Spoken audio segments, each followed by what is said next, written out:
ওম শান্তি। আজকের এই জ্ঞান সভায় আপনাদের সকলকে স্বাগত জানাই। আজকে আমি আপনাদের ভারতের উত্থান আর পতনের কাহিনী, শ্রেষ্টাচারী ভারত আর ভ্রষ্টাচারী ভারতের কাহিনী, আমরা মনুষ্য পূজ্য থেকে কিভাবে পূজারী হয়েছি তার কাহিনী আজকে আপনাদের আমি শোনাব। বলা হয় শাস্ত্রে যে মনুষ্য আত্মা নাকি 84 লাখ ইয়োনিয়া ভ্রমণ করে, কিন্তু আজকে আমরা দেখব কি মনুষ্য আত্মা 84 লাখ ইয়োনিয়া নয়, মনুষ্য আত্মা 84 যোনি ভ্রমণ করে, মানে 84 জন্ম নেয়। যোনি হচ্ছে আলাদা, জন্ম হচ্ছে আলাদা। শাস্ত্রে 84 লাখ দেখিয়ে দিয়েছে। এই লাখ শব্দের 3টা অর্থ। একটা হচ্ছে লাখ মানে হচ্ছে লাখ, আর একটা লাখ মানে হচ্ছে দেখা, আর একটা লাখ মানে হচ্ছে লক্ষ্য।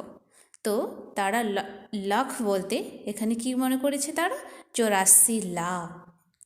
তো বাস্তবে লাখ মানে হচ্ছে দেখা।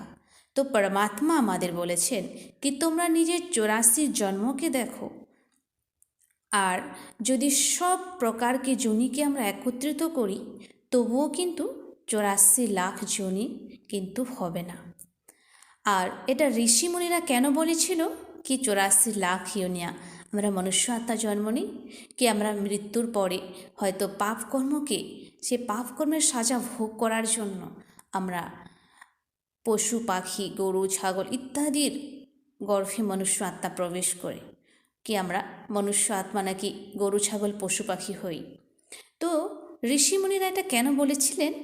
কেন কি ঋষিমুনিরা তারা যেহেতু তপস্বী ছিলেন, তারা ভবিষ্যৎকে দেখে কি সামনেওয়ালা ভবিষ্যৎ কেমন হতে পারে, ঘোর কলিযুগ আসবে, পাপাচার ভ্রষ্টাচার বাড়বে, তার জন্য যাতে মানুষ পাপ কর্ম না করে সেই ভয় দেখানোর জন্য ঋষিমুনিরা বলেছিলেন কি হে মনুষ্য, কি তোমরা পাপ কর্ম করো না, নাহলে কিন্তু তোমাদের পশু পাখির গর্ভে তোমাদেরকে যেতে হবে, পশু পাখি তোমাদের জন্ম হবে। এটা বলেছিল তাদের সকল মানুষকে ভয় দেখানোর জন্য। কিন্তু সেটাই আমরা এখন, সেই সিদ্ধান্তটাই, ভুল সিদ্ধান্তটাই আমরা এখন মেনে নিয়েছি কি মনুষ্য আত্মা নাকি পাপ করলে পশু পাখি ইত্যাদিতে জন্ম নেয়। খুশির খবর এটাই যে যে মানুষ, যে কোনো মানুষ যেরকমই কিছু পাপ কর্ম করুক না, সে কিন্তু মনুষ্য জন্মে তার জন্ম হয়। বাস্তবে মনুষ্য আত্মাই জন্ম হয়, মনুষ্য আত্মাই হয়। এটা আপনাদের আজকে খুশির খবর আমি শোনালাম। মানুষ যেরকমই পাপ কর্ম করুক না কেন, সে আত্মা মনুষ্য জনিতেই তার জন্ম হয়। তার জন্ম হয় কীভাবে? কর্মের অনুসারে। বলা হয় জৈসা কর্ম বৈসা ফল। যেমন আমরা কর্ম করব তেমনই আমরা ফল পাব। আজ পর্যন্ত আমরা এটাই শুনে আসি কি 84 লাখ যোনি ভোগের পর কোনো আত্মা মনুষ্য জন্ম তার প্রাপ্ত হয়, কিংবা মনুষ্য শরীরকে সে প্রাপ্ত করে। এই জন্য তারা মানুষের জন্মকে, মনুষ্য জন্মকে তারা হীরের জেসা জীবন, হীরের তুল্য মনে করে মানুষের জীবনকে, দুর্লভ জন্ম মনে করে মানুষের এই জন্মকে। এই জন্য বলা হয় না, পাপ की गठरी सिर पर अंत में पछताए, हीरे जन्म मनुष्य का करी तुल्य गवाए। আমাদের সে পাপের বোঝা মাথার মধ্যে আছে, আর আমরা কখন পশ্চাতাপ করব? অন্তিম সময়ে। মনুষ্য জীবন হচ্ছে হীরের সমান, আর আমরা করির পিছনে ধন সম্পত্তির পিছনে আমরা সমস্ত সময়কে নষ্ট করে দিচ্ছি। যদি মনুষ্য আত্মা পাপকর্ম ভোগার পর পশু পাখির যোনিতে তাদের জন্ম হয়, তাহলে এটাকে আমরা সত্য মানব না, এটাকে আমরা সত্য মানব না। কেন কি এটা মান্যতা আছে যে যদি আমরা মনুষ্য আত্মা পাপকর্ম করি, তো পশু পাখির যোনিতে যদি আমরা জন্ম নিই, তবে তাদের সংস্কার কি পরিবর্তন হবে? তাদের তো সংস্কার পরিবর্তন হবে না। যদি আমরা মনুষ্য আত্মা পশু পাখির যোনিতে জন্মগ্রহণ করে লাস্ট জন্ম যদি আমাদের মনুষ্য জন্মই হয়, তবে জন্মের পরে কেউ লোড়া, ল্যাংড়া, কানা, খোড়া এসব কেন? তাহলে তো সব হিসাব কিতাব তো সেই পশুজনিতে যুক্ত হওয়া উচিত ছিল, সেটা কেন? তার মানে নিশ্চয়ই আমরা মনুষ্য আত্মা পশু পাখির যোনিতে যায় না, আমরা মনুষ্য আত্মাই হই। কেন কি দেখুন, মানুষ তার সারা জীবনের জন্য নাতিপুতির জন্য তারা কিন্তু টাকা পয়সা ধন সম্পত্তি সব জোগাড় করে রাখে, কিন্তু অন্যান্য প্রাণীরা তারা আগামী দিনে কি খাবে সেটাও তারা কিন্তু জানে না। তবু টেনশন কার বেশি? মানুষের। কোনো প্রাণীরা পশু পাখিরা কিন্তু টেনশন করে না। যেরকম উদাহরণের যদি আমরা দেখি, তো আজকে সরকার ট্যাক্স বাড়িয়ে দেয়, সব বাড়িয়ে দিচ্ছে, সব জিনিসের দাম বেড়ে যাচ্ছে। তো এটার জন্য মানুষের চিন্তা, কি খাবো, কাপড় ড্রেস সব কিছুর জন্য কী করে মানুষ টাকা পয়সা জমা করা সত্ত্বেও মানুষ কিন্তু তবুও চিন্তায় আছে। আর পশু পাখি যারা কালকে কী হবে তারা কিছুই জানে না, না তাদের কোনো পরীক্ষার চিন্তা, না তাদের কোনো পুলিশের চিন্তা, না তাদের কোনো অন্য কোনো চিন্তা, তাদের তো কোনো চিন্তাই নেই। অতএব এই মনুষ্যজনী অনেক প্রকার মানুষ কী করে ব্যবস্থা, বেদনায়, চিন্তায়, তারপর হচ্ছে কামনা, বিচার, বাসনা, নিরাশা ইত্যাদি মানুষের মধ্যে হয়। আর এই জন্য মানুষের জীবন কী হয়? চিন্তিত হয়। কিন্তু পশু পাখিরা দেখুন, তারা কত বিন্দাসে খোলা আকাশে ঘুরে বেড়ায়। আর যদি আমরা দেখি মনুষ্য আত্মা যদি দুঃখ ভোগ করার জন্য যদি পশু পাখির যোনিতে জন্ম হতো, তবে আজকে এত দুঃখ অশান্তি মানুষের জীবনে কেন? আজকাল তো মানুষের থেকে তো পশু পাখিরা অনেক সুখী। যেরকম আজকে দেখুন, যারা পালিত কুকুর, তাদেরকে কত সুন্দর তাদের যত্ন করে, তাদের জন্য খাওয়ার আলাদা, থাকার জন্য আলাদা ব্যবস্থা, তারা গাড়ির মধ্যে ঘুরে। কিন্তু আজকে কোনো মানুষ আছে যারা একবার পর্যন্ত খেতে পর্যন্ত পায় না, তারা ডাস্টবিন থেকে খাওয়ার তুলে তুলে খায়, আর মানুষের কাছে ভিক্ষা চেয়ে বেড়ায় খাওয়ার জন্য। তাহলে দেখুন, তাহলে আজকাল থেকে তো মানুষের থেকে তো অনেক প্রাণীরাও তো অনেক সুখী আছে। তো এটা কিসের ফল? এটা তো সব কর্মের ফল না? আর আজ দেখা যায় কি, কারো জন্মের পর কারো ভাগে দুধই জুটে না, আর যেখানে আর কুকুর যাদেরকে পোষে সকল অনেকজনই, তো তাদের জন্য ডক্টর ইত্যাদি কত সুন্দর সুব্যবস্থা। তো এটার থেকেও কি বোঝা যায় কি মনুষ্য আত্মা, আমরা মনুষ্য আত্মাতেই মনুষ্য শরীরে আমাদের পাপকর্ম যুক্ত করি। পাপকর্ম যুক্ত করার জন্য কিন্তু আমাদের পশু পাখির গর্ভে জন্ম নেওয়ার কোনো দরকার হয় না। আর আজকে দেখুন, সবথেকে বেশি বুদ্ধিমান কিন্তু আমরা মনুষ্য আত্মা, আর সবথেকে বেশি দুঃখী কিন্তু আমরা মনুষ্য আত্মা। যেরকম একটা অনেক বড় সভার মধ্যে যদি কাউকে অপমানজনক কথা যদি বলা হয়, তো সেই ব্যক্তি কত দুঃখী হয়। কিন্তু যদি একটা কুকুরকে যদি আমরা ডান্ডাও মারি, 6-7 ডান্ডাও মারি, সে কিন্তু চিৎকার করবে, বাস তার কোনো সেরকম সে বাস চলে যাবে সে। কিন্তু মানুষের সেই অপমান কত দিন ফিলিং হতে থাকে। তো এর থেকে স্পষ্ট হয় যে মনুষ্য তার দুঃখ ভোগার জন্য অন্য জনিতে যাওয়ার দরকার হয় না। কেন কি মানুষ হচ্ছে অধিক বুদ্ধিমান, সংবেদনশীল হওয়ার কারণে মনুষ্য জনিতে কিছু কথা যদি আমাদের কেউ কিছু যদি আমাদের কথা বলে, তাতে আমাদের অনেক দুঃখ আমাদের অনুভব হয়। আর অনেকজনই কি বলে যে মনুষ্য আত্মা নাকি যদি খারাপ সংস্কার করে তাহলে তারা পশু পাখির জনিতে তাদের জন্ম হবে। আজকে দেখুন, আজ মানুষ যদি আমরা গণনা করি, তো জনসংখ্যা কিন্তু বৃদ্ধি পায়, আর পশু পাখি কিন্তু দিন প্রতিদিন কমতে থাকে, আর মনুষ্য জনসংখ্যা কিন্তু বৃদ্ধি পেতে থাকে। যদি মনুষ্য আত্মা যদি পাপকর্ম করার ফলে তারা যদি গরু ছাগল পশু পাখিতে হতো তাদের জন্ম, তাহলে তো জনসংখ্যায় তো বৃদ্ধি পেত না। কেন কি এই সময় তো সকল মনুষ্য আত্মায় কেউ ছোটো না বড়ো তো আমরা পাপকর্ম তো করি, তার জন্য আমরা কিন্তু মনুষ্য আত্মা সেই পাপকর্ম ভোগার জন্য কিন্তু গরু ছাগল পশু পাখিতে যাই না। যদি যেতাম তাহলে আজকে জনসংখ্যা কমে যেত, জানোয়ার পশু পাখির সংখ্যা অনেক বেড়ে যেত। আর এখানে দেখা যায় কি খারাপ সংস্কার তথা কর্মের যে মানুষের যেরকম কর্ম করবে মনুষ্যাত্মা পুনর্জন্ম সেই কম পরিবারেই সে নেবে, যেরকম তার সংস্কার হবে সেরকম পরিবারে তার জন্ম হবে। জন্মটা কিসের আধারে? কর্মের আধারে। কেউ কত অনেক বড় পরিবারের জন্ম হয়, আরও দেখুন কত নিচ পরিবারের জন্ম। একই পরিবারের একই বাবা মার সন্তান, কেউ কত ধনবান কেউ কম ধনবান। তো এগুলো কি 4 সন্তান হলে 4 জন 4 রকমের হয়।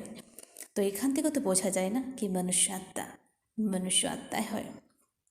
আর আমরা দেখি যে আমরা যত সমাচার পত্রে দেখেছি কি যখন মানুষকে হিপনোটাইজ করা হয়, যেটা আমেরিকাতে যে এক টিম আছে হিপনোটাইজ করে, আর ওনার ডক্টরের নাম হচ্ছে রেমন মুডি, তার অনেক বড় টিম আছে, তারা পূর্বজন্মকে হিপনোটাইজ করে তারা পূর্বজন্মে নিয়ে যায়। তো সেখানেও দেখা গেছে যত জনকে পূর্বজন্মে নিয়ে যাওয়া হয়েছে তারা সকলেই মানুষের গলায় কথা বলেছেন, তারা সকলেই বলেছেন কি তারা মনুষ্যাত্মা ছিল। কেউ কিন্তু বলেনি কি আমরা গরু ছাগল পশু পাখি ইত্যাদি ছিলাম। এটার থেকে তো প্রমাণিত হয় না কি আমরা মনুষ্য আত্মা, আমাদের পূর্বজন্ম হচ্ছে মনুষ্য। আরও দেখুন যেরকম আমরা বীজ বপন করব ঠিক সেরকমই কিন্তু আমরা ফল প্রাপ্ত করতে পারবো, তাই না? যেরকম একই জায়গার মধ্যে আপনি আম বীজ, কাঁঠালের বীজ, কলার বীজ আপনি বপন করলেন, তো আমের বীজ থেকে কিন্তু আম গাছ হবে, কাঁঠালের বীজ থেকে কাঁঠাল গাছ হবে, কলার বীজ থেকে কলা গাছ হবে। কিন্তু এমন নয় কি আমের বীজ থেকে কাঁঠাল গাছ হলো, কাঁঠালের বীজ থেকে কলা গাছ হলো। সেটা কি কখনো সম্ভব? সেটা কি আমরা দেখেছি? দেখিনি, তাই না? যেরকম বীজ সেরকমই ফল। তোমরা মনুষ্য আত্মা হচ্ছে একটা বীজ, তো মনুষ্য আত্মা থেকে কিন্তু মনুষ্য আত্মাই হয়। মনুষ্য আত্মা থেকে কখনো গরু ছাগল পশু পাখি কিন্তু হয় না। তো মানুষ কেন বলে কি মানুষ যে গরু ছাগল পশু পাখির মধ্যে জন্ম হয়? আমরা কি করি মনুষ্য আত্মা তাদের সংস্কারকে আমরা ধারণ করি নিজের জীবনে। যেরকম কেউ খুব চালাক, তো আমরা কী বলি এ তো শেয়ালের মতো চালাক। আবার ধরে নিন যে কেউ মানুষের শুধু রং বদলাতে থাকে, তার জন্য সেই সময় ঋষি মুনিরা বলে গেছিলেন কি এমন এক কলিযুগ আসবে যেখানে মানুষ গিরগিটির মতো রং বদলাতে থাকবে। তো মানুষের মধ্যে পরিবর্তন আসতে থাকবে, চেঞ্জ হতেই থাকবে, কথার কোনো ভ্যালু থাকবে না। তো সেই তো সময় তো আমরা এখন দেখছি না। তো মানুষের যে গরু ছাগল পশু পাখির যে সংস্কার সেগুলো কে নিয়ে নিয়েছে? মানুষ নিয়ে নিয়েছে। তো আজকে দেখুন কুকুর কী করে ঘেউ ঘেউ করতে থাকে। তো আজকে মানুষ এমন নেশা দারু খেয়ে এমন মুখের ভাষা এত বাজে গালিগালাজ করে, তো সে কুকুরের সংস্কার আমরা ধারণ করি। তো এগুলো কী করে? মানুষ জানোয়ার নিজের জায়গায় আছে, কিন্তু আজকে মানুষ তারা জানোয়ারের পশু পাখির সংস্কার ধারণ করে নিয়েছে। তার জন্য বলা হয় না কি মানুষ তো এখন জানোয়ারের থেকেও আরও বেশি খারাপ হয়ে গেছে। দেখুন ঘোড়া ঘাস খাবে তো ওর ঘাসই খাবে, আজকে বাঘের মাংস তো উনি মাংসই খাবে, যদি না খেতে পায় তবু সে খিদায় এরকমই থাকবে। তো আজকে দেখুন মানুষ কি না খায়, সব কিছুই খাচ্ছে না। তো এটা কার সংস্কার? এটা তো জানোয়ারের সংস্কার না। তো এই জন্যই বলা হয় কি মানুষের আত্মা এমন একদিন আসবে যে তারা জানোয়ারের থেকেও অনেক নিচে চলে যাবে। আর মানুষ যেরকম কর্ম করবে সে সেরকম ফল ভোগ করবে। যেরকম আজকে আমরা কাউকে মাইন্ড দিয়ে দুঃখ দিলাম, তো সে পরের জন্মে তার সব কিছুই থাকবে, তার মাইন্ড কাজ করবে না। এমন তো নয় সে গরু পাগলা কুকুর হবে, সে পাগলা ঘোড়া হবে, সেটা নয়। সে মনুষ্য শরীরে তার ভোগ করতে হবে। যেরকম কেউ যদি কাউকে চোখ দিয়ে দুঃখ দেয়, তো তাকে কি হবে? তার পরের জন্য চোখের প্রবলেম হবে। আর যেরকম আমরা দেখতাম কি আগে রাজারা কি করতো, যে তার প্রজারা রাজা এত শাসন করার শাসন ছিল যে তার রাজ্যের প্রজা তারা যে অঙ্গ দিয়ে ভুল করবে তার সেই অঙ্গই কেটে দেওয়া হতো। যদি কেউ হাত দিয়ে ভুল করে তোর হাতই কেটে দেওয়া হতো। তো এখানে হচ্ছে ঠিক সেরকমই, আমরা যে শরীরে যে অঙ্গ দিয়ে আমরা পাপ কাজ করি তার সেই পাপের ফল তাকে পরের জন্মে ভোগ করতে হয়। আজকে যারা সন্তানের ভ্রূণ হত্যা করে, তো পরের জন্মে দেখা যায় কি তারা সন্তানের জন্য কত ডক্টর কত জায়গায় তারা ঘুরে বেড়ায় শুধু সন্তানের জন্য। দেখছি সকলের সন্তান আছে, আমার নেই। তো তাদের সেই দুঃখ অনুভব কিসের জন্য? কি নিশ্চয়ই তারা কোনো না কোনো জন্মে এরকম করেছিল যে তারা সন্তানের তারা ভ্যালু দেয়নি। সো তার জন্য তাদের সেই কর্মের ফল। তো এই যে আমরা যে কর্মের ফল যে ভোগ করছি, এ রোগ ব্যাধি যা কিছু হচ্ছে, এগুলো হচ্ছে আমাদের সব নিজের কর্মের ফল। আমরা যেরকম কর্ম করব আমরা ঠিক সেরকমই ফল পাবো। আরেকবার একটা কাহিনী আপনাদেরকে শোনাই। কি একবার এক ব্যক্তি তার নিজের জমি দেখতে গেছে, জমিতে কী কী ফসল লাগিয়েছে সে নিজের জমিতে গেছে। আর সেখানে গিয়ে দেখে কি যে হঠাৎ একটা কান্নার আওয়াজ আসছে কোথার থেকে। তো দেখলো কিছু দূরে গিয়ে একজন ব্যক্তি সে কান্না করছে, কান্নার আওয়াজ পেয়ে সে তার কাছে ছুটে গেছে। তো তার কাছে পৌঁছে গিয়ে সে দেখে কি সেই ব্যক্তি যে কান্না করছে তার পেটের মধ্যে হচ্ছে একটা চাকু ঢোকানো ছিল। তাকে চাকু মেরে সে ব্যক্তি কোথায় চলে গেছে, পালিয়ে গেছে। আর সে ব্যথায় সে প্রচণ্ড চিৎকার, ব্যথায় সে কষ্ট ভোগ করছে। আর সে ব্যক্তি গিয়ে সেখানে কি করলো, সেই ব্যক্তি তাকে দেখে তার ভাবছে যদি আমি চাকুটার পেট থেকে বের করে দিই তাহলে হয়তো ওই অনেকটা আরাম পাবে। তখন সে ব্যক্তি কী করলো, সে চাকুটা পেট থেকে বের করে দিল। আর কিছুক্ষণ পরে তখনই সে ব্যক্তির মৃত হলো যার পেটে চাকু ঢোকানো ছিল। তখন তো অনেকজন দেখে ফেলেছে, দেখছে এই দৃশ্য, একে কে মেরেছে। তখন অনেক লোকজন জড়ো হয়ে গেছে। তখন তো চাকু তো দেখছে ওনার হাতে, ওই ব্যক্তির হাতে, যে চাকু পেট থেকে বের করে দিয়েছে। কিন্তু বাস্তবে সে তো তাকে হত্যা করেনি, হত্যা করেছে অন্য কেউ একজন, সে তো চলে গেছে। তখন তাকে দোষারোপ করে তাকে জেলখানায় নিয়ে যাওয়া হয়।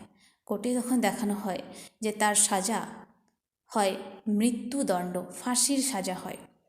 তখন যে কোর্টের যে জজ সে কিন্তু সেই দৃশ্যটা দেখেছিল কি কে কাকে চাকু মেরেছিল, কিন্তু তার কাছে কোনো প্রুফ ছিল না। আর দেখছে কি সকলেই তো একদিকে হচ্ছে, তার জন্য সে কোর্টের জজ কী করেছিলেন, ওনাকে একবার বলেছিলেন, জিজ্ঞাসা করেছিলেন যার ফাঁসি সাজা হয়েছিল, কি দেখুন আপনাকে আমি একটা কথা বলতে চাই। তো বলছে কী কথা বলুন।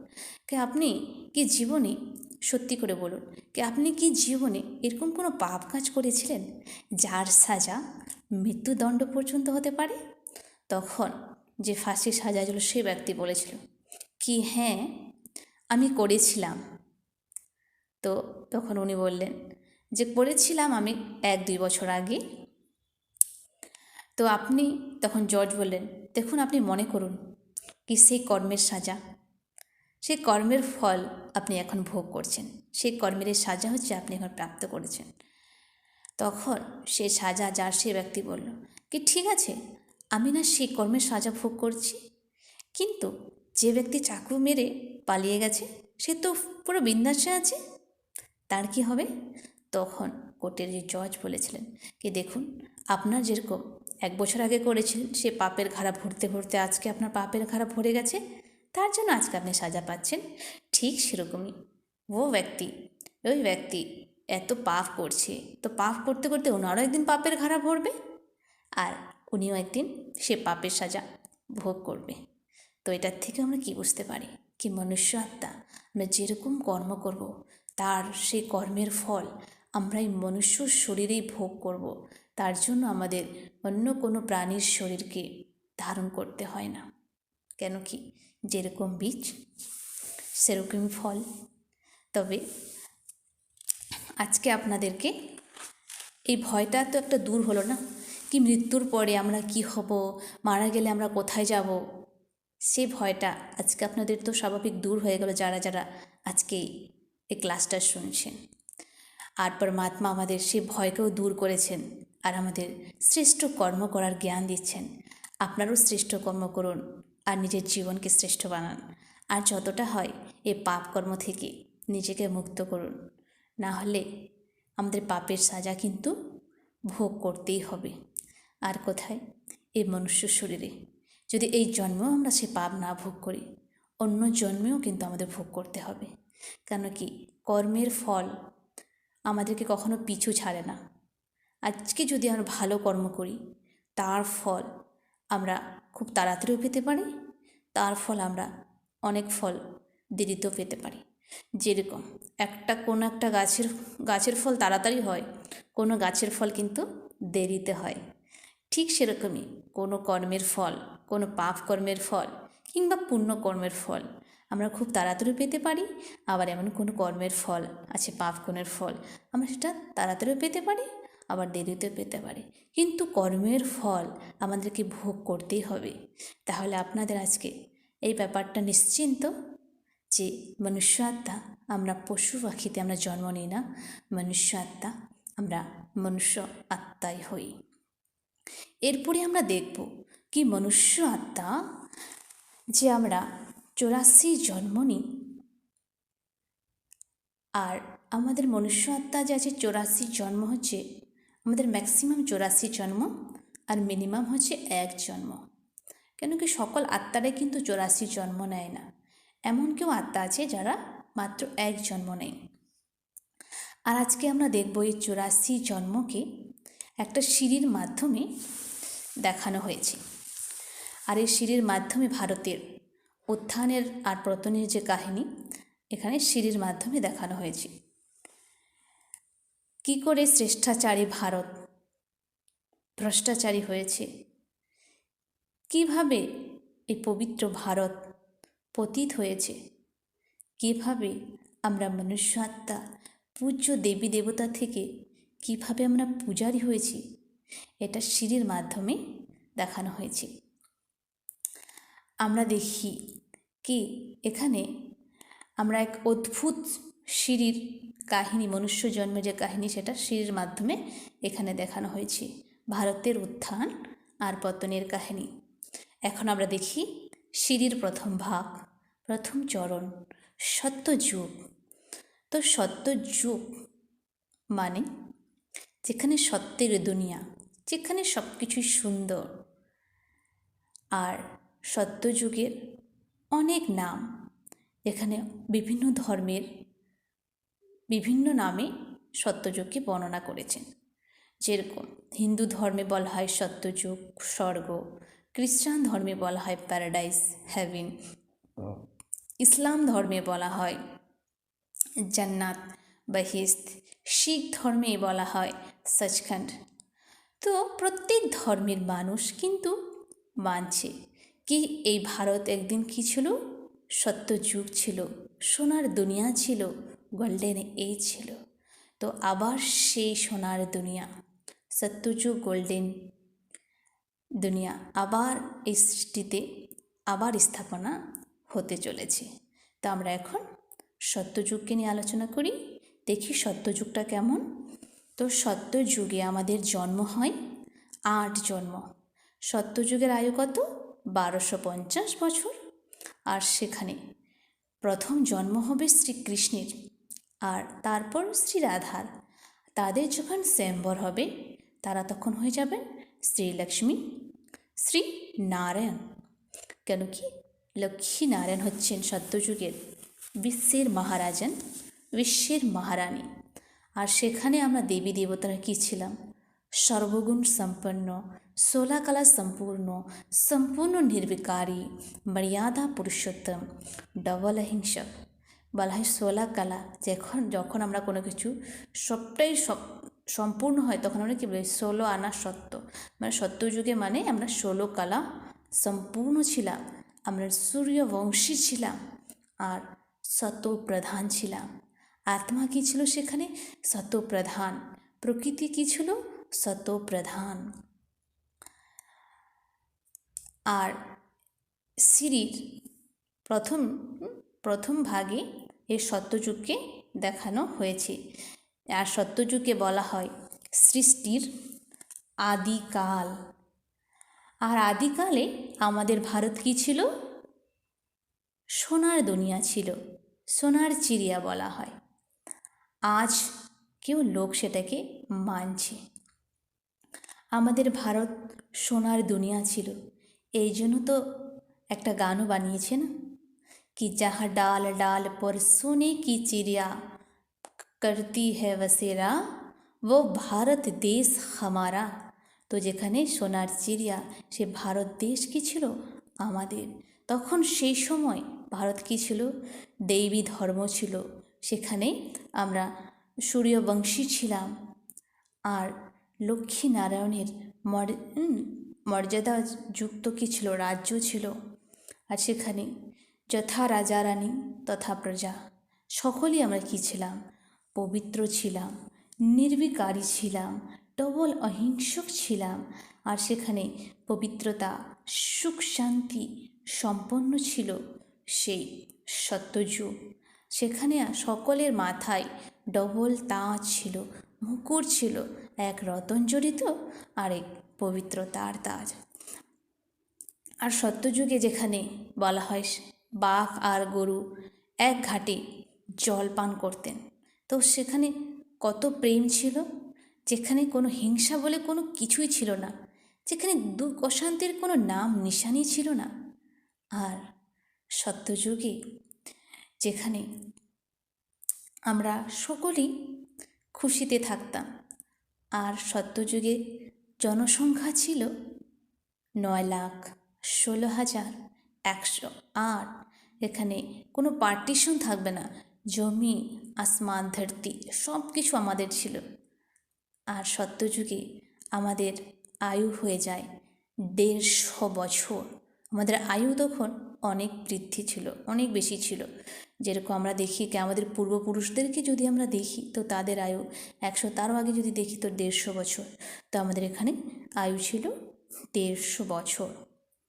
আচ্ছা, আর সত্যযুগে প্রচুর ধন, হিরে, মুক্তা, জহরাতে ভরপুর ছিল। সেখানে এরকম টাকা ছিল না, সেখানে সোনার মহর ছিল।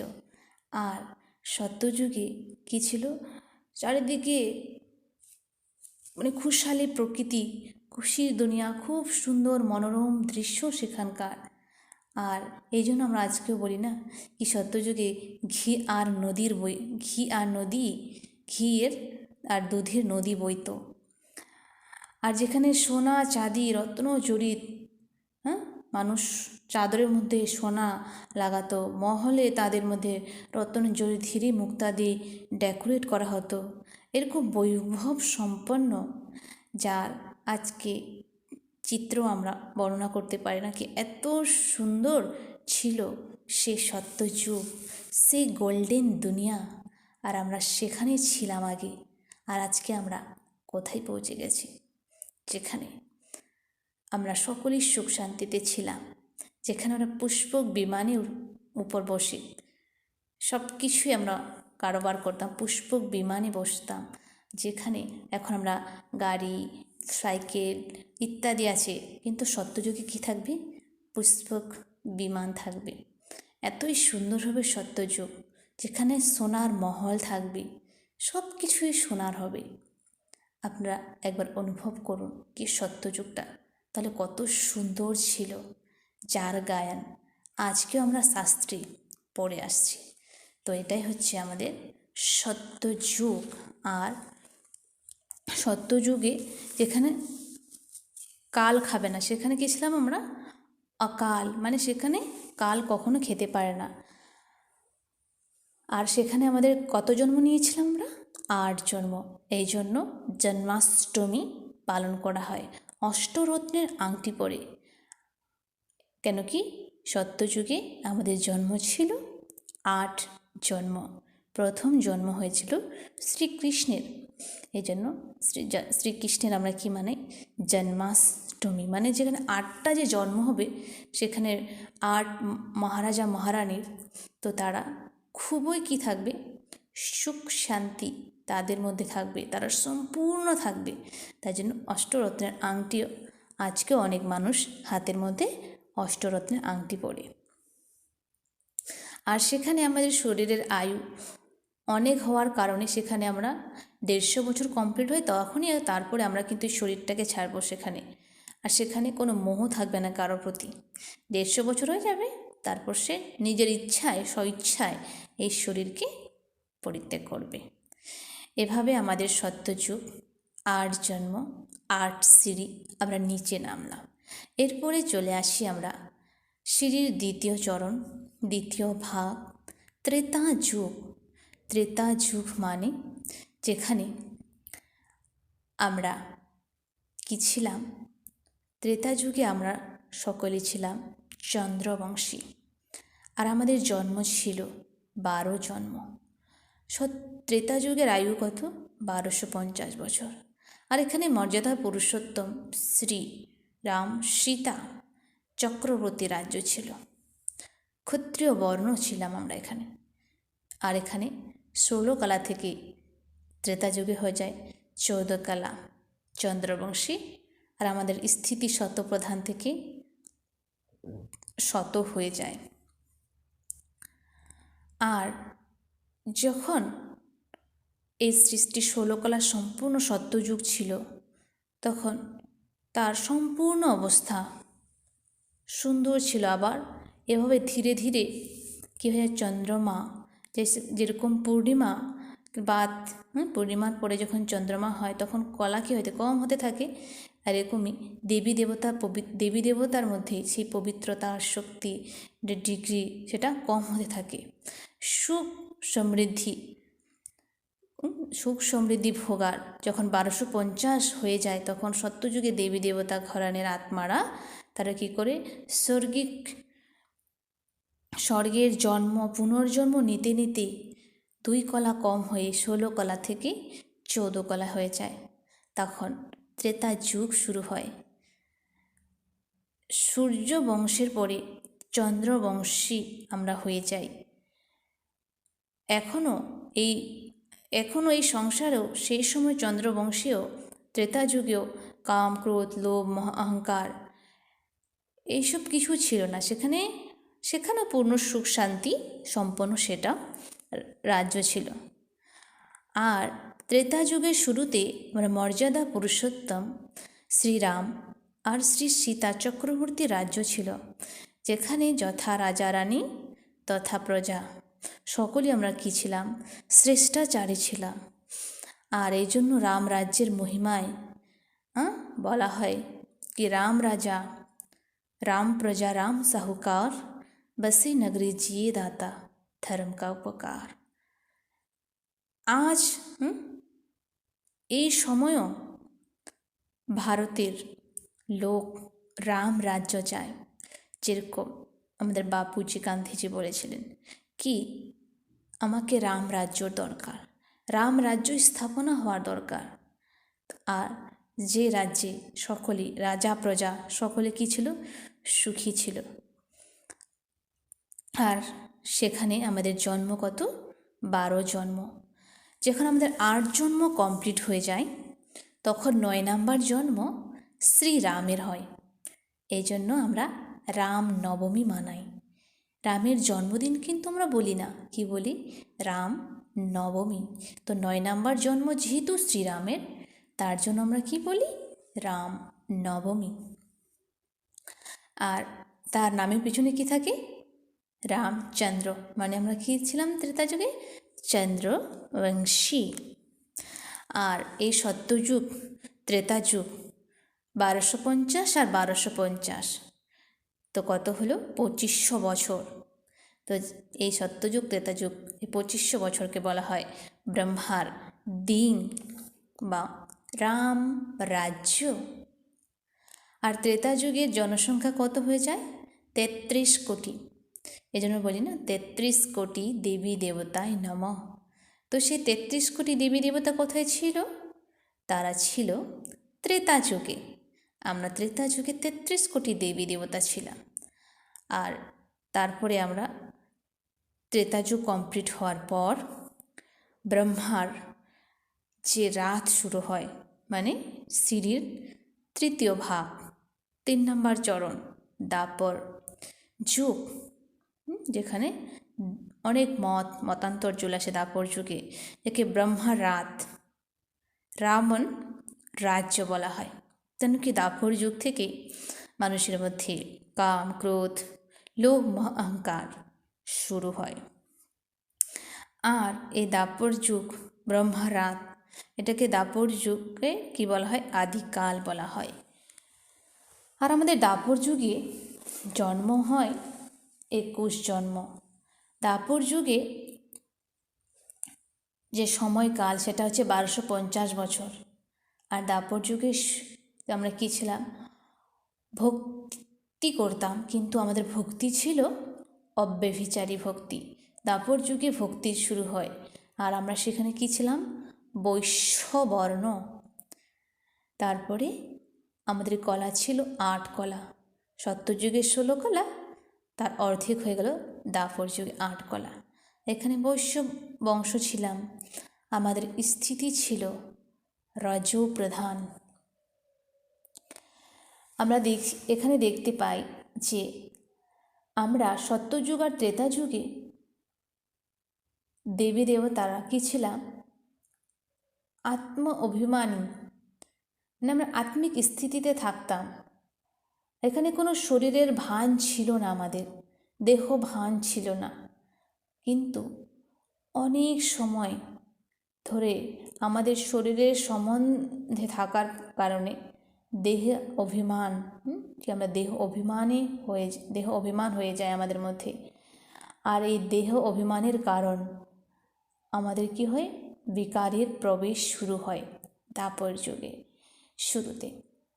আর দেবী দেবতারা আমরা কি হয়ে যাই? বাম মার্গে চলে যাই, মানে আমরা বিষয় বিকারের মধ্যে আমরা ডুবতে থাকি, গোতা খেতে থাকি। আর এই সময় আমরা দেবী দেবতারা নিজের স্বধর্মকে ভুলে বিকারের বশীভূত হয়ে সুখ, শান্তি, আনন্দ সব কিছু আমাদের হারিয়ে যায়। আর আমাদের ওই দেবপদ, পূজ্য পদ, কী করি আমরা? পূজ্য পদ থেকে আমরা পূজারী মনুষ্য অবস্থাকে প্রাপ্ত করি, মানে পূজ্য থেকে আমরা পূজারী হয়ে যাই। এ কারণেই বলা হয় না, আপেহি পূজ্য সো আপেহি পূজারী। আমরাই আগে সত্যযুগ ত্রেতা যুগে পূজ্য দেবী দেবতা ছিলাম, আর আমরা এবার দাপর যুগে এসে কী হয়ে যাই? পূজারী হয়ে যাই। আমরা রজপ্রধান আমাদের স্থিতি হয়ে যায়, বৈশ্য বর্ণ আমাদের হয়ে যায়। আর এখান থেকে আমাদের দুঃখ শুরু হয়। আর দুঃখের জন্য আমরা পুজো পাঠ করতে থাকি। কবে থেকে? দাপর যুগ থেকে। সর্বপ্রথমে নিরাকার শিব বাবার পুজো হয়, যেটা সোমনাথ মন্দির, যেটা গুজরাটে আছে, সেখানে সোমনাথ মন্দিরের প্রথম পুজো শুরু হয়। আর সেখানে শিবলিঙ্গেরই পূজা আরম্ভ হয়। এভাবে ধীরে ধীরে ধীরে ধীরে কী হয়? আমরা পূর্বরূপ অর্থাৎ শ্রী নারায়ণ রূপ আর শ্রী লক্ষ্মী, তাদের কী করতে থাকি? পুজো করতে থাকি। আর এভাবে করে আমাদের দেবী দেবতার কী করি? আরাধনা, পুজো পাঠ, এইসব লক্ষ্মীনারায়ণ, রাম, সীতা, এগুলোর আমরা পুজো পাঠ কিন্তু দাপর যুগ থেকে শুরু করি। তো প্রথমে ছিল ভক্তি আমাদের দাপর যুগের শুরুতে অব্যভিচারী, মানে একের প্রতি ভক্তি। আবার ধীরে ধীরে কি হয়ে যায়? আমাদের ব্যভিচারী ভক্তি, মানে সকলকে আমরা ভক্তি করি, সকলকে আমরা পুজো করি। তো সেই ভক্তিটা হয়ে যায় ব্যভিচারী, দেব দেবী যত আছে তাদের সকলকে পূজা করি। আর এভাবে দাপর যুগে বেদ, শাস্ত্র সব কিছুর রচনা হয়েছিল।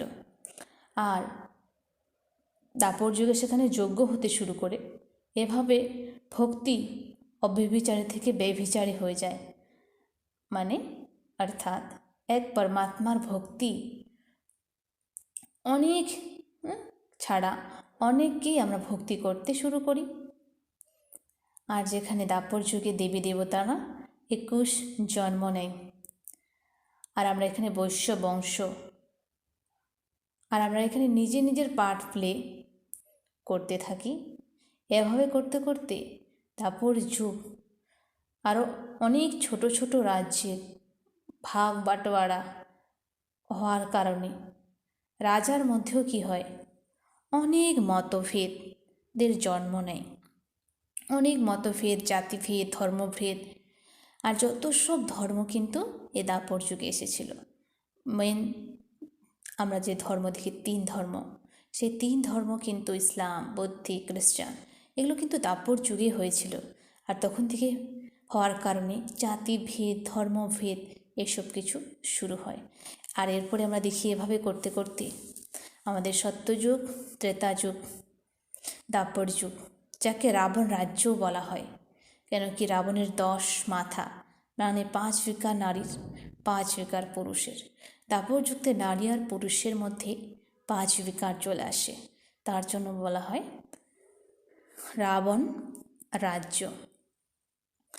আচ্ছা, এরপর দাপর যুগ কমপ্লিট হওয়ার পরে আমাদের সিঁড়ির লাস্ট ভাগ, অন্তিম চরণ, কলিযুগ। কলিযুগ মানে যেখানে কলহ, ক্লেশ, দুঃখ, অশান্তি, এটাই হচ্ছে কলিযুগ। যেখানে কলিযুগে আমাদের জন্ম বেড়ে যায়, কোথায় 8, তারপরে 12, তারপরে দাপর যুগে 21, কলিযুগে 42 জন্ম। কলিযুগের আয়ু সেম 1250 বছর।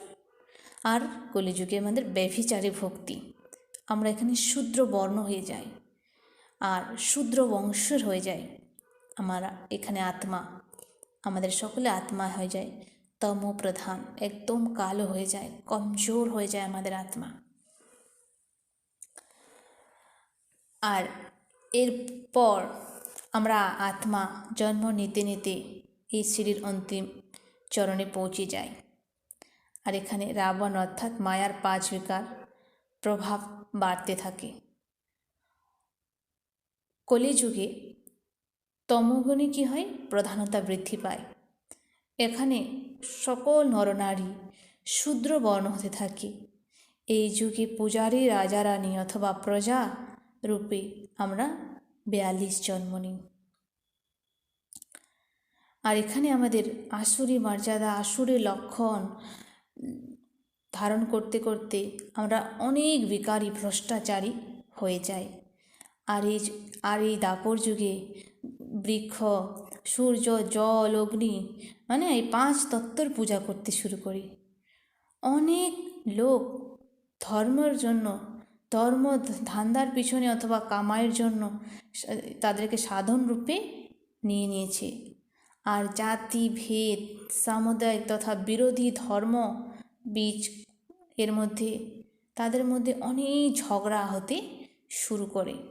এখানে দেখানো হয় যে স্ত্রীকে ভোগের সাধন মানতে শুরু করে।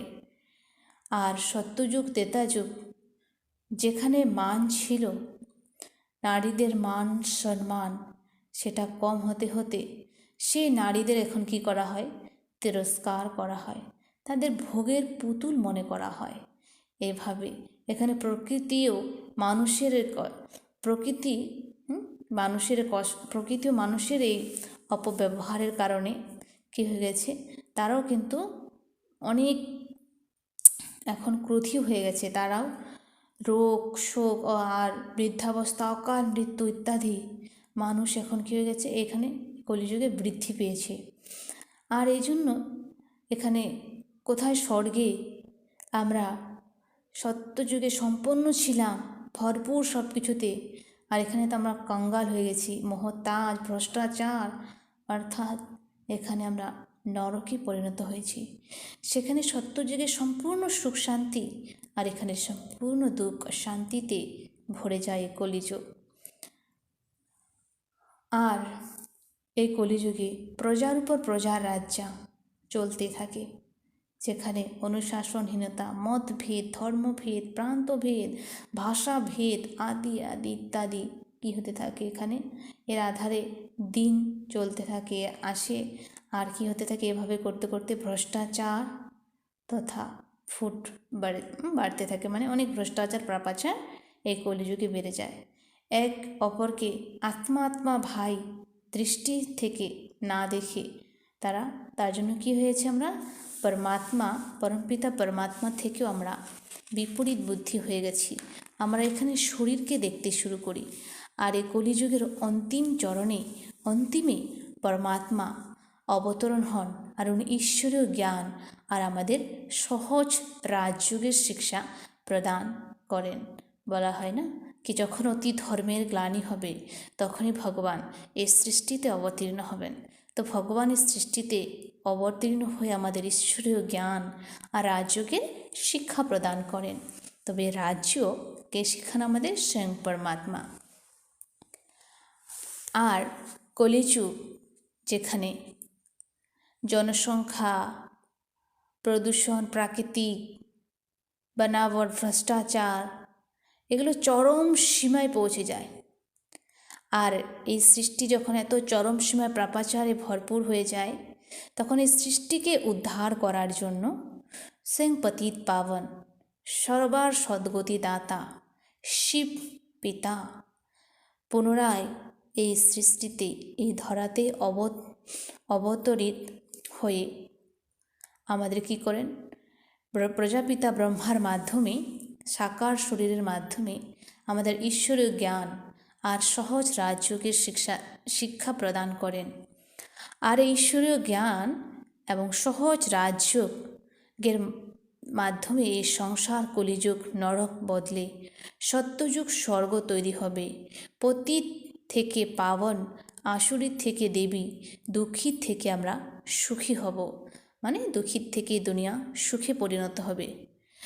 আর এখন এই সময় এখন চলছে, যে ভাগ্যশালী আত্মারা এই সময় পবিত্র হয়ে এই শ্রেষ্ঠ জ্ঞান আর যোগ নিজের জীবনে ধারণ করবে, জ্ঞান আর যোগের মাধ্যমে চলবে, সে আবার ভবিষ্যে নতুন সুখ শান্তি রাজ্য প্রাপ্ত করবে, অর্থাৎ সত্যযুগে যাওয়ার তার ভাগ্য প্রাপ্ত করবে।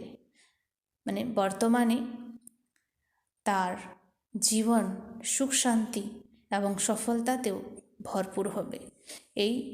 এই বর্তমান জীবনটাও আমাদের এই রাজযোগের মাধ্যমে সুখ শান্তিতে ভরপুর হয়ে যাবে। আবার দেখি কলিযুগের অন্ত আর সত্যযুগের পুনরাগমন।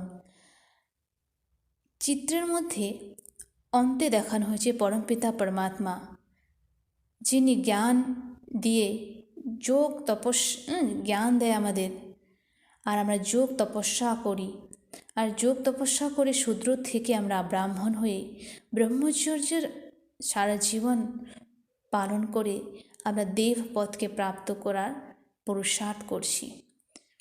এর ফল আমাদের কীভাবে পবিত্র হয়ে পরমপিতা পরমাত্মার এই যোগ যে লিফট, যোগরূপী লিফটের দ্বারা আমরা নিজের ঘর পরমধাম মুক্তিধামে আমরা যাব, যেখানে আবার নিজের সময় অনুসারে আমরা আবার এই সৃষ্টিতে আবার অবতরিত হব। আর এই কলিযুগের অন্তিম সময়ে গৃহযুদ্ধ, প্রাকৃতিক আপদা, মহাবিনাশ হতেই থাকবে, এগুলো দিন প্রতিদিন বাড়তে থাকবে।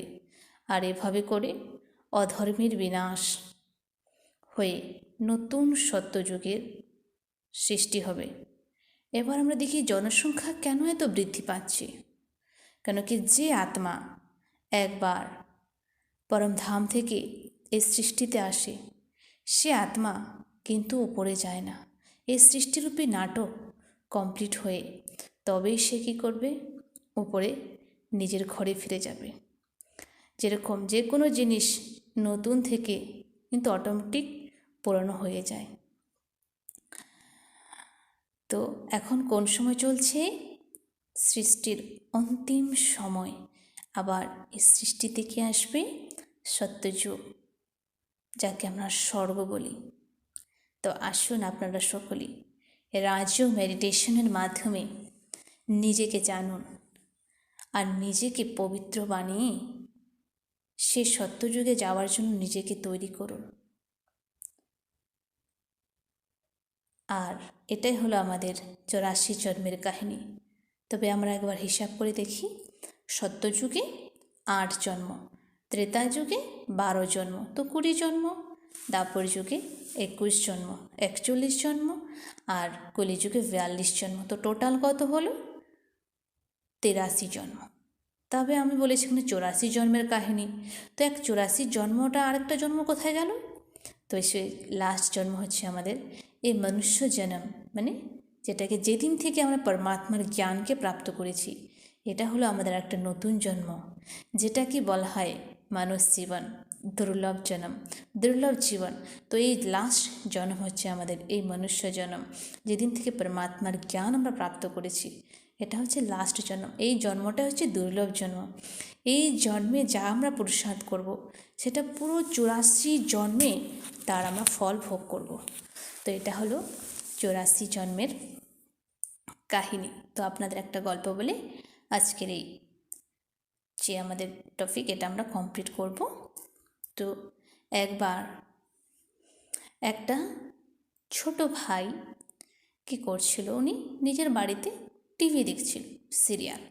আর তখন তার মা বলেছিল কি, দেখো দেখো বেটা, এখানে কিন্তু আমাদের বাড়িতে আজকে গেস্ট আসবে, তুমি কিন্তু ওই টিভি কিন্তু দেখো না, তুমি কিন্তু অন্য রুমে যাও। তখন সেই বাচ্চাটা বলেছিলেন তার মাকে, দেখো মা, তোমরা অন্য রুমে যাও, আমি কিন্তু অন্য রুমে যাব না। তারপর সে বাড়িতে যে গেস্ট আসার ছিল, সে বাড়িতে একটা দিদি এসেছে, তাদের বাড়িতে গেস্ট। তখন সে টিভি দেখছে সে বাচ্চা, কিন্তু সে হেসে যাচ্ছে, হাসছে। আর যে নতুন আসে গেস্ট, সে কিন্তু দেখছে, কিন্তু সে কিছুই বুঝতে পারছে না। তখন যখন কমপ্লিট হয়ে যাওয়ার পর সিরিয়াল, তখন সে বাচ্চাকে জিজ্ঞাসা করে কি, আচ্ছা তুমি যেখানে দেখছিলা তো কেমন ছিল, আমি তো কিছু হাসার মতো কিছু বুঝতেই পারলাম না।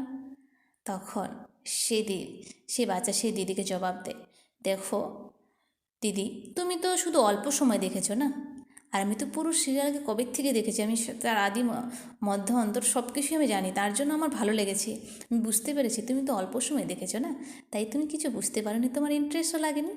তো ঠিক সেরকমই আমরা জীবনের এই একটা জন্মকে দেখে আমরা কি করে ঘাবড়ে যাই, কি এটা কেন হলো, এটা সেটা আমার সাথেই কেন হলো, আমার সাথে এরকমই কেন ব্যবহার করলো, আমি তো কোনোদিনও করিনি। তো দেখুন, আমরা আজকে 84 জন্মের জ্ঞান পেলাম। আমরা নিশ্চয়ই কোনো না কোনো জন্মে করেছিলাম বলে তার আমরা ফল পাচ্ছি। না হলে আমার সাথেই কেন, অন্যের সাথেও তো সেটা হতে পারতো। আমার সাথে মানে আমি কোনো জন্মে না কোনো জন্মে তার সাথে এরকম নিশ্চয়ই কোনো তার পাপ কাজ করেছি, তার ফল আজকে আমি পাচ্ছি। কেন কি, কর্মের হিসাব কিতাব, যদি আমরা আজকে কোনো একটা পাপ কাজ করলাম, তো কোনো ব্যক্তির সাথে খারাপ ব্যবহার করলাম, কাউকে আমি মার্ডার করলাম, তো সেই ফল যে আমি এই জন্মে পাবো কিন্তু সেটা নয়, সেটা আমরা পরের জন্মেও কিন্তু পেতে পারি। আমিও নতুন শরীর, সেই যে যার সাথে যে আমাকে পাপ করবে সেও নতুন শরীর। তো দুজনকে আমরা তো চিনলাম না, না দুজনে নতুন, কিন্তু দুজনকে কিন্তু সে কর্মের ফল, তখন কিন্তু পরের জন্ম হলেও তাকে কর্মের ফল কিন্তু ভোগ করতেই হবে। এমন না কি মারা গেল আর আমি বেঁচে গেলাম, সেটা নয়, কর্ম কাউকে ছাড়ে না। এই জন্য কর্ম করো না এরকম যাতে আমাদের পরে পশ্চাতাপ করতে হয়। শ্রেষ্ঠ কর্ম করুন, নিজের জীবনকে শ্রেষ্ঠ বানান, আর স্বয়ং পরমাত্মা এসে আমাদের শ্রেষ্ঠ কর্মের জ্ঞান দেন, আমাদের শ্রেষ্ঠ বুদ্ধি প্রদান করেন। আসুন আপনারা রাজযোগ মেডিটেশন করে নিজের জীবনকে শ্রেষ্ঠ বানান, শ্রেষ্ঠ কর্ম করতে শিখুন। আর আমরা লাস্টে 1 মিনিট মেডিটেশন করে আজকের এই কোর্সটাকে কমপ্লিট করব। সাইলেন্স।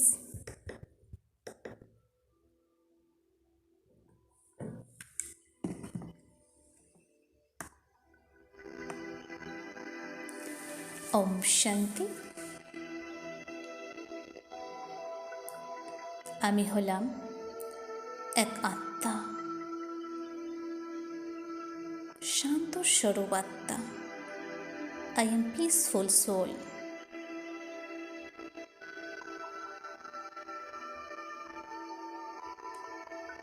আজকে আমি 84 জন্মের কাহিনীকে জানতে পেরে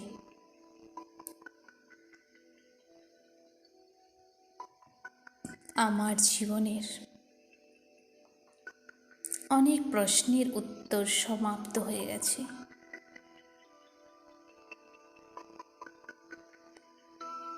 আমি শুধু এতদিন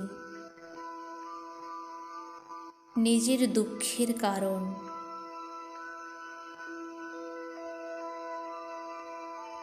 আমার সাথে যে কেউ খারাপ ব্যবহার করেছে,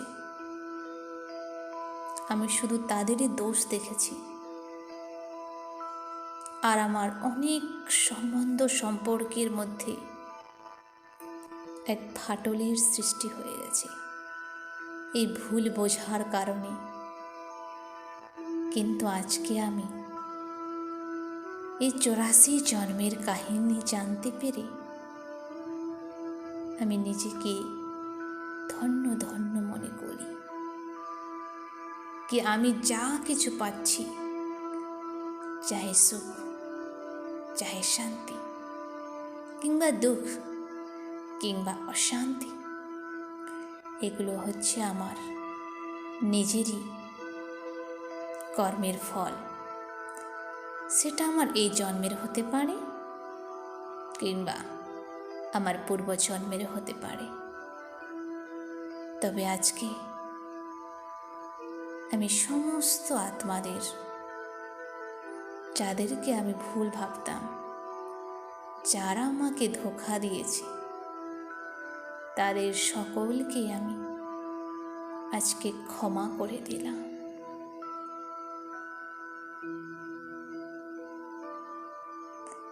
দেখুন, যে সমস্ত আত্মা আমাদের জীবনে বাধার সৃষ্টি করেছে, দুঃখ দিয়েছে, সেই সকল আত্মাদের আমি আজকে ক্ষমা করে দিলাম। দেখুন, অনুভব করুন, ক্ষমা করার সাথে সাথে যেন আমি অনেক হালকা হয়ে গেলাম।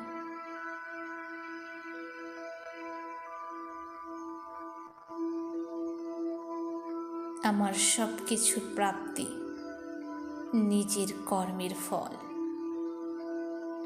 আজকে থেকে আমি শ্রেষ্ঠ কর্ম করব, পরমাত্মার সে শেখানো রাজ্য মেডিটেশন করে নিজের জীবনকে শ্রেষ্ঠ বানাবো।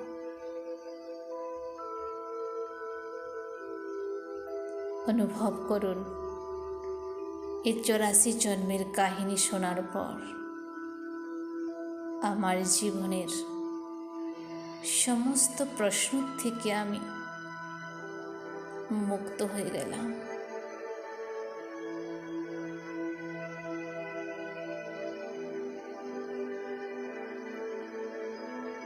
ওম শান্তি,